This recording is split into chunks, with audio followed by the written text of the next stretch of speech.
Is the LSD drug mescaline? It has indeed very curious effects, of which I know far too little. Letters of C.G. Jung, Volume 2.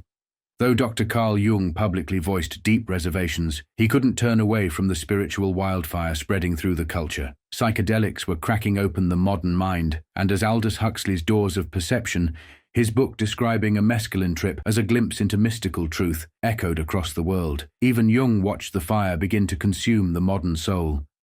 Modern people are playing with spiritual dynamite. They're entering states that ancient cultures approached with myth, ritual, and reverence, and doing it with no map, no training, and no moral backbone. But Jung's opening question still cuts to the heart. Poking at the unconscious carries a cost. You don't understand what you don't understand about yourself, because what you don't understand about yourself has you, for good or ill. And so wisdom of this kind is not to be brushed aside. Where there's potential, there's danger. And we do well to remember, every light casts a shadow.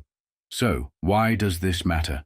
In Letters of C.G. Jung, Volume 2, 1951 to 1961, in a letter to Victor White, Jung follows his question with a warning sharp enough to wound.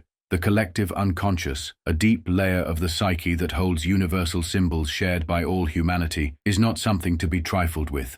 And I quote directly, "The more you know of the collective unconscious, the greater and heavier becomes your moral burden, because the unconscious contents transform themselves into your individual tasks and duties as soon as they begin to become conscious.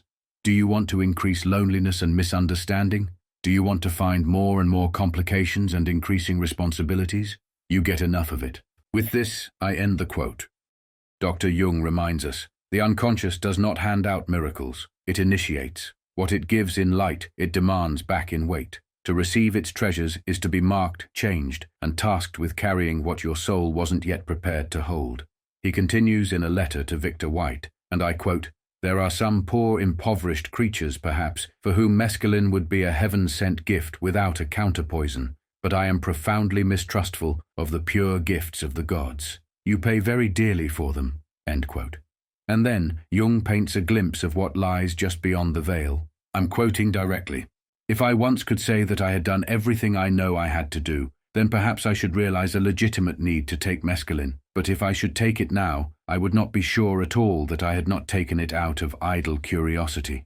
I should hate the thought that I had touched on the sphere where the paint is made that colors the world, where the light is created that makes shine the splendor of the dawn, the lines and shapes of all form." End quote. You know, we've been talking about the fact that these are, if nothing else, strange and powerful things, where strange here is the very essence of strange and powerful is, at least on the psychological and perhaps spiritual level, the very essence of power.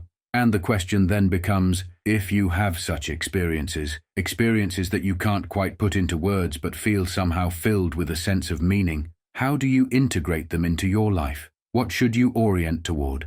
What kind of life can hold them? In Letters of C.G. Jung, Volume 2, in a letter to Betty Eisner, Jung doesn't suggest, he insists. Transformation demands a road walked in devotion, not lit in borrowed light. I now quote Dr. Jung.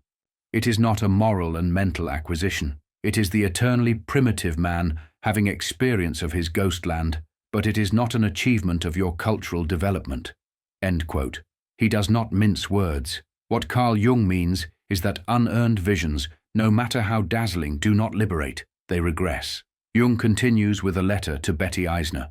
"To have so-called religious visions of this kind has more to do with physiology, but nothing with religion. It is only that mental phenomena are observed which one can compare to similar images in ecstatic conditions. Religion is a way of life and a devotion and submission to certain superior facts, a state of mind which cannot be injected by a syringe or swallowed in the form of a pill." End quote. And finally, Jung turns his gaze to the alchemists of the modern age, the doctors, the scientists, the spiritual technicians, those who believe they can summon the sacred with chemistry alone. And he delivers his final warning, not with fire and brimstone, but with irony, precision, and myth. I quote from Letter to Victor White. "I can only hope that the doctors will feed themselves thoroughly with mescaline, the alkaloid of divine grace, so that they learn for themselves its marvelous effect. You have not finished with the conscious side yet. Why should you expect more from the unconscious?